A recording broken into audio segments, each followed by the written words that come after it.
Hey folks! In the last few videos I've been fixing up the drivetrain in the Basket BMW. In this video we're going to put the proverbial cherry on top. Specifically, we're going to install polyurethane engine and transmission mounts. I decided to buy the ones made by RevShift. At the time, Hard Motorsport had the best price on them, but that can change. A few days later, a box with my new mounts arrived at the door. Yay! I couldn't wait to get them installed, so let's go do that. Alright, before I do anything else, I'm going to loosen up the fasteners for the motor mounts.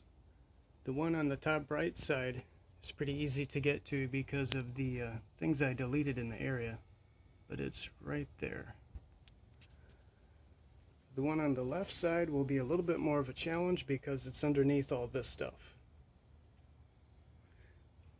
Anyway, let's get this guy first. I was able to get it with a 16mm socket and some wobble extensions. I'm just going to loosen it for now. We'll completely undo it later, after we loosen them all.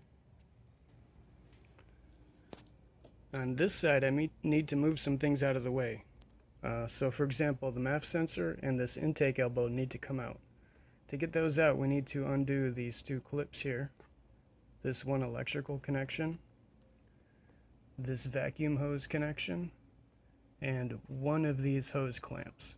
And then I'll take both of these out as a unit.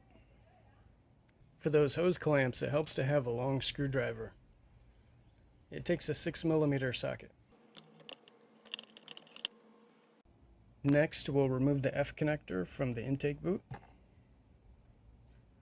If it's difficult to come out, you can use silicone spray on this. It'll help a lot. And last but not least, we take this guy out. Just like that. And now with some creative flashlight placement, we can see the motor mount.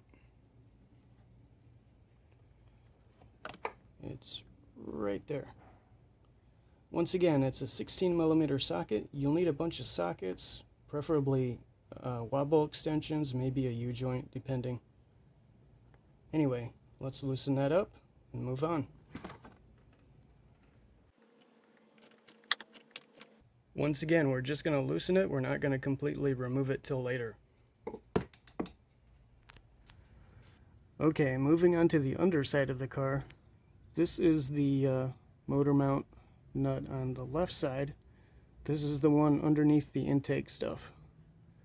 To reach it, you get a socket with a long extension and reach up through this hole in the control arm.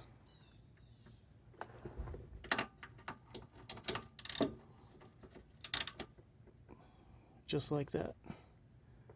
Once again, it's a 16mm socket. The right side of the car is basically the same. You've got your 16mm nut here, and you reach in through this hole in the control arm, just like the other side.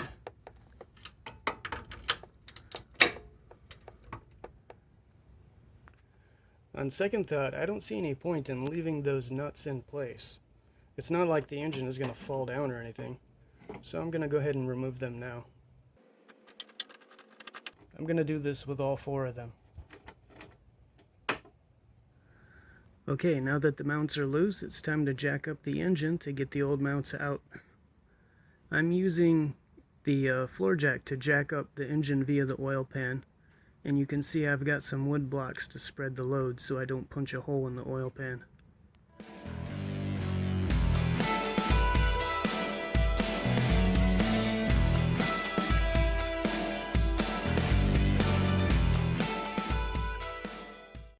By the way, if you're not comfortable with the floor jack method, you can also lift the engine from the top. You can use a support brace across the top, and you can hook it into this and lift the engine up. Alright, let's see if I can remove this guy.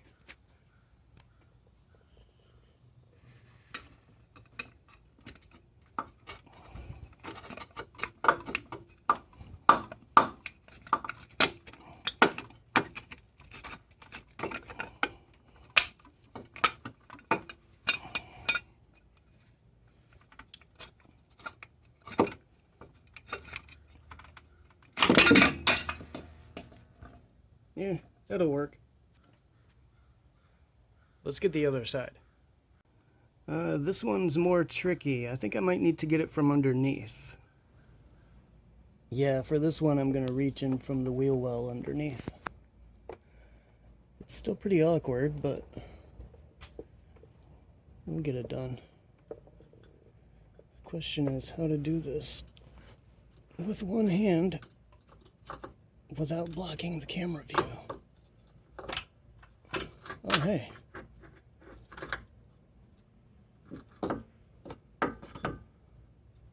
Ew.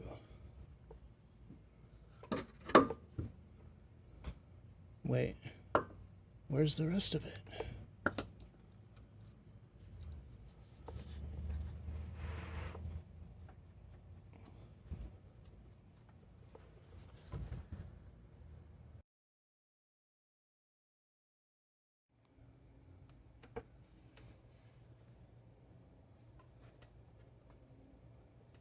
Ah, there it is. So that one mount was already in two pieces. Interesting. Okay, I'm ready to install the new motor mounts. The one on this side had a heat shield, but unfortunately the new motor mounts don't seem to have any provision for the heat shield. It has a little locating tab on the bottom, but there is no corresponding hole in either of the mounts for that little tab. So what I'm probably going to do is I'm going to break off that little mounting tab and try to install this anyway. We'll see how that works out.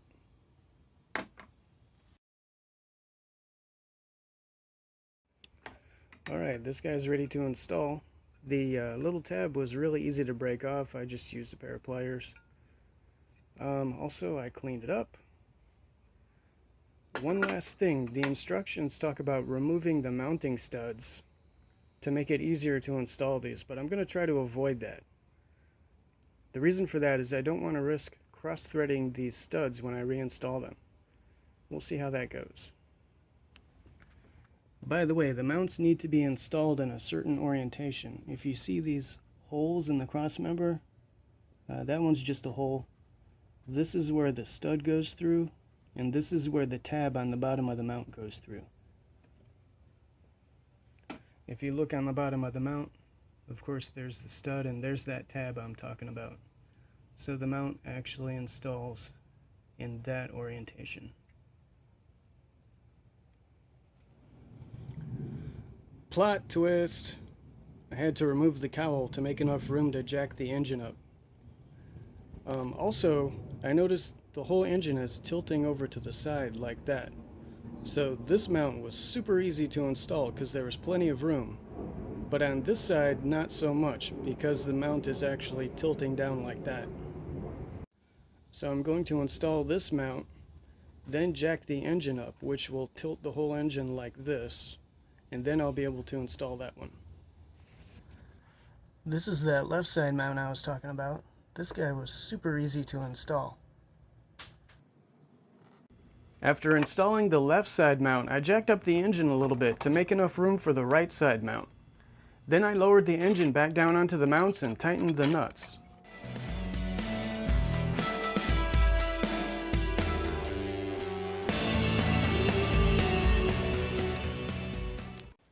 The motor mounts are done.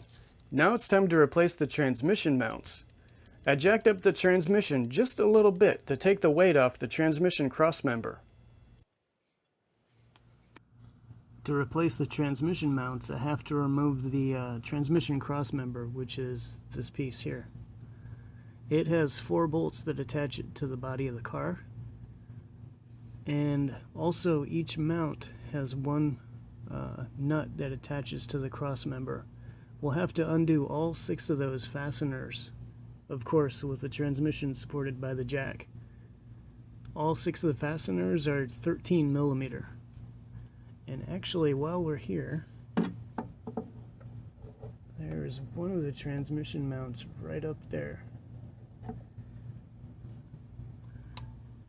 Anyway, oh, also, I loosened up the exhaust, so now we can move it around and gain access to those bolts over here. Alright, to gain access to the crossmember bolts on this side, I also had to loosen up this heat shield. It has some 10mm speed nuts, and then we just push it over to the side. These are the two bolts we need to get to. With the transmission supported by the jack, these bolts are pretty easy to remove.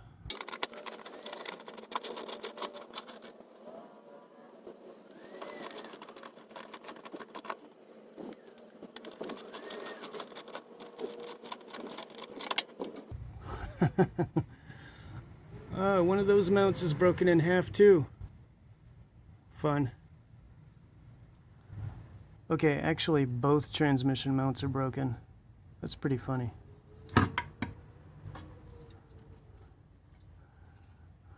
Here are what's left of the mounts.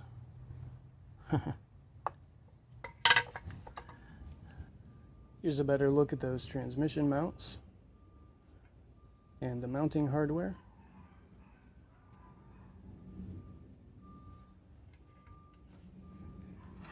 Anyway, these guys need to come out. Also note, they install at an angle.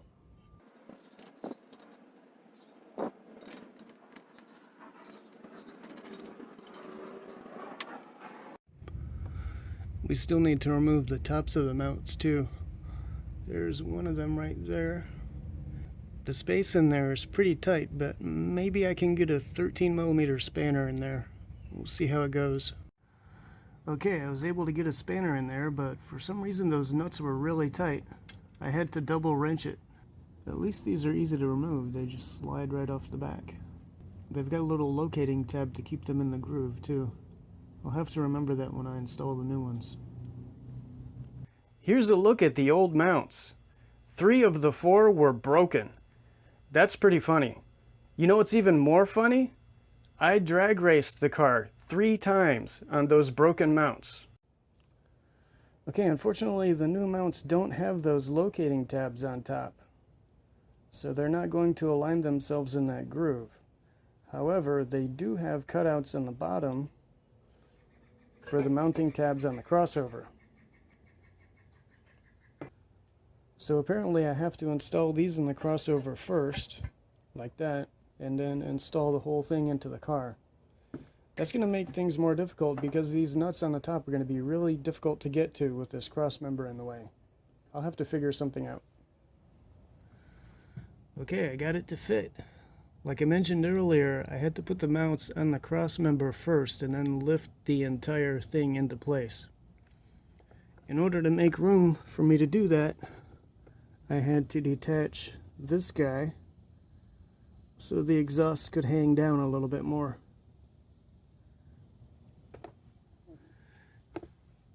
Anyway, now I need to tighten up all those nuts, and then I need to jack the transmission back up so I can reattach the cross member to the chassis. Okay, I ended up having to drop the exhaust even more using this plate too. But good news is I was able to get those mounts tightened up. Good luck getting a torque wrench up there. Now I'm going to reinstall those heat shields and get the transmission back up into place.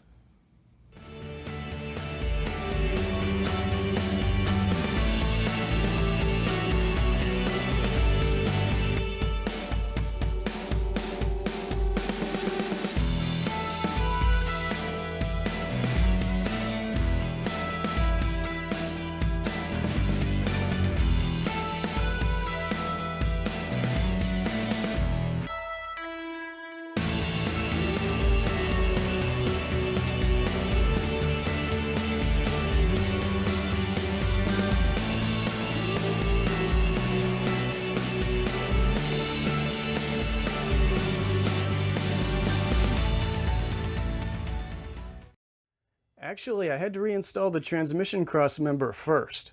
Then I reinstalled the heat shield and the exhaust. By the time I finished, it was getting late, so I waited till the next day for the test drive. Speaking of which,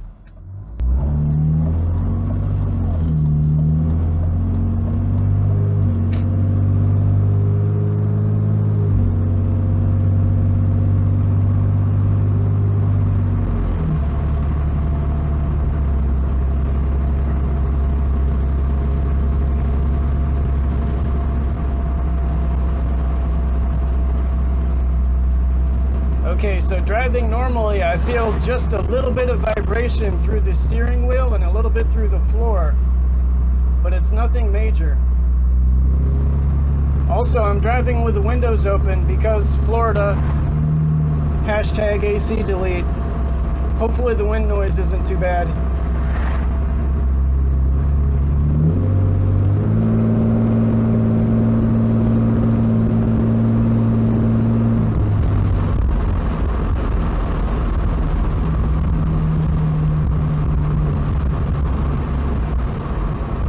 Maybe it's just me, but the throttle response does feel a little bit better. Also, the shifting feels a little bit firmer. I'm not sure if that's because of the mounts or because of the work I did on the transmission recently, or maybe a little bit of both.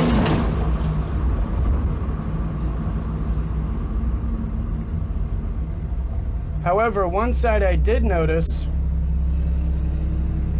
I don't know if this is coming through the microphone right now, but there's a definite vibration at idle.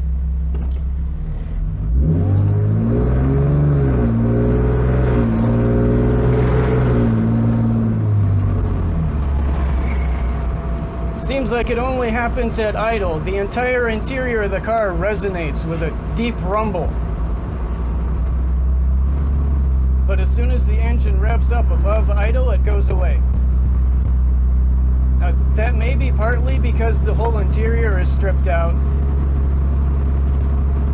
But in any case, it's not too bad. And this is going to be a race car anyway, so no big deal.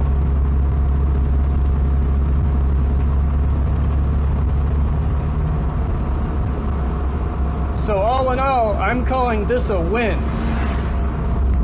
I wish I would have done this sooner. Anyway, that's it for this video. See you next time.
By the way, if you're not comfortable with the floor jack method, you can also lift the engine from the top.